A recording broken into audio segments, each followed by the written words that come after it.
Carrey operation, even though she didn't have security clearance. Only Donald Trump would call his wife in to watch a top secret mission like it was a TikTok of a baby hippo or something. Today, there's another new tell-all book on the way from legendary journalist Bob Woodward.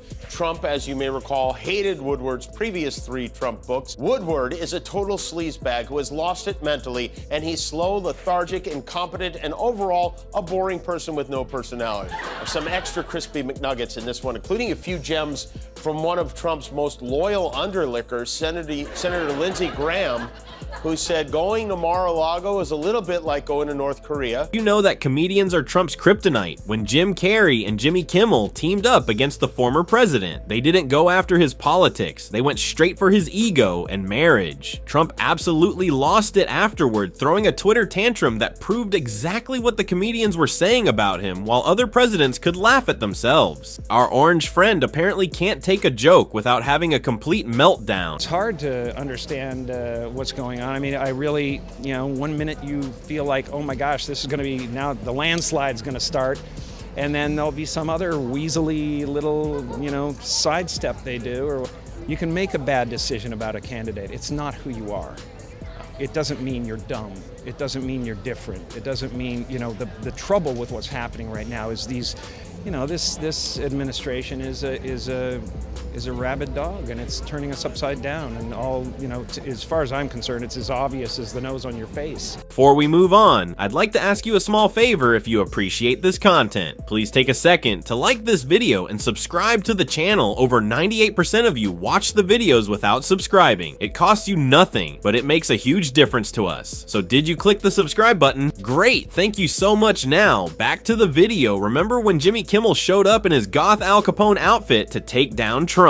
That wasn't just a random fashion choice. It was a signal that something brutal was coming. Kimmel knew exactly what he was doing when he stepped on stage looking like a comedic hitman. The audience could tell right away this wasn't going to be your typical political commentary. What made Kimmel's approach so brilliant was that he completely ignored Trump's policies and instead went straight for his marriage. It's like he found Trump's kryptonite hiding in plain sight instead of getting lost in boring political debates. Kimmel simply played clips of Melania at public events, letting her own expressions do the talking, and boy did her face tell some stories. The crowd absolutely lost it when Kimmel quipped that Melania was mentally calculating how much longer their prenup requires them to stand there while Trump droned on at the podium. The genius of this joke wasn't just a prenup reference. It was how it exposed the cold business arrangement that many suspect lies beneath the Trump marriage facade. But Kimmel was just warming up when he showed footage of Melania swatting Trump's hand away and making those unmistakable faces behind his back. The audience couldn't contain themselves. It's one thing to joke about a bad marriage, it's another to have actual video evidence backing it up. The comedic coup de grace came when Kimmel compared Melania to a hostage, blinking "help me" in Morse code whenever cameras are around. The audience roared because it put into words what so many were already thinking. Then came Jim Carrey, who didn't even need words to get laughs before uttering a single syllable. His legendary physical comedy had the crowd howling, the anticipation built as he prepared his Melania impression. And when he finally launched into that thick accent while strutting across the stage like he was on a Milan runway, the audience was completely under his spellcar's bird. In a gold cage portrayal of Melania wasn't just funny, it was surgical by suggesting she's trapped in a loveless marriage for money. While Trump's ego demands a trophy wife, Carrey attacked Trump's most vulnerable spot, his desperate need to appear successful in every aspect of life, especially romance. You gotta speak, man. This is not a time to clam up, and not a time to get frightened. You have to do what you have to do. This is dire. I just want to express it in a positive way. I want to turn everything painful into art. You react to the pipe bombs. Are you afraid personally ever? Apparently, I was threatened on Twitter, so I don't know. I didn't see the thing. I heard there was, some severed goat head, and I'll see you soon kind of thing. What's truly brilliant about the Kimmel-Carrey approach was their target selection. They didn't waste time on policy or politics, they went straight for the marriage. Trump tries so hard to present as perfect, and they delivered it all without seeming mean-spirited. They were just pointing out what everyone already sees. But Trump frantically tries to hide while the comedy duo was having their fun on stage. Trump was stewing in silence for exactly 3 hours and 42 minutes. His Twitter remained eerily quiet, like the calm before a Category 5 hurricane. hurricane. Then at 3 a.m. when most normal people are fast asleep, the dam finally broke. Our thin-skinned former president unleashed a 12-week tantrum that would make any toddler proud in his middle of the night meltdown. Trump called Kimmel unfunny and dismissed Carrey as a washed-up has-been. Makes me feel good. When you were a kid, would you draw caricatures of your friends, etc.? I did. I drew pictures of my teacher. Oh, really? And I don't How'd have that any of go those over? with me. She actually stole. Wow, look at this! I can do anything with it. Not working.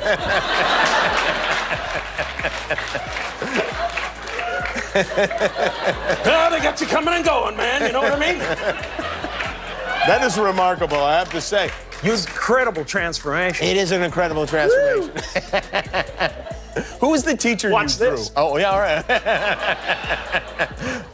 The most telling part, his desperate insistence that Melania loves him more than any president's wife ever. Nothing says, my marriage is totally fine. Like screaming about it on social media at 3 a.m., his loyal followers immediately circled the wagons, outraged that anyone would dare mock their dear leader. Funny how these same folks never seemed bothered when Trump mocked disabled reporters, war heroes, or grieving parents. Their selective outrage would be impressive if it wasn't so predictable. What really pushed Trump over the edge wasn't just any old joke, it was the specific target. The comedians went straight for his marriage and masculinity, the two pillars holding up his fragile ego for a man whose entire identity is built on projecting strength and success. Suggesting his trophy wife can't stand him was like kryptonite to his Superman complex. The contrast with other presidents couldn't be more stark. Obama would laugh heartily when comedians took shots at him. Bush would join in with self-deprecating jokes about his own foiblesse. But Trump, he threatens to investigate comedy shows and revoke broadcasting licenses. Nothing says I'm totally secure in myself, like trying to use presidential power to silence jokes. What Trump never understood is that his thin-skinned reactions only create more comedy material. It's a perpetual motion machine of humor. Comedians make jokes. Trump has a meltdown, which inspires more jokes, triggering even more tantrums. If he could just laugh it off, the jokes would lose their power, but that would require self-awareness. Not exactly his strong suit. This is exactly why dictators throughout history have always feared comedians more than opposition. Politicians' satire exposes the gap between the strongman image and the insecure reality beneath. When you can make people laugh at power, you strip it of its mystique. In the end, Trump's reaction video got more views than the original comedy segment. His tantrum became the real punchline, proving once again that in the battle between comedy and ego, humor always lands the knockout blow. And so what have we learned from this epic comedy takedown? It's not just about the laughs. Political satire is kryptonite to authoritarians throughout history. Comedy has been the one thing powerful men can't control, cutting right through their carefully crafted images. That's why Trump's little Twitter meltdown matters. Each furious tweet confirms what these comedians expose. You can't be a tough guy if a joke sends you spiraling. The beauty of satire isn't just entertainment, it's democracy in action. When power meets punchlines, the playing field level. Seems like Orange Man would rather threaten comedians than develop a sense of humor. Sad.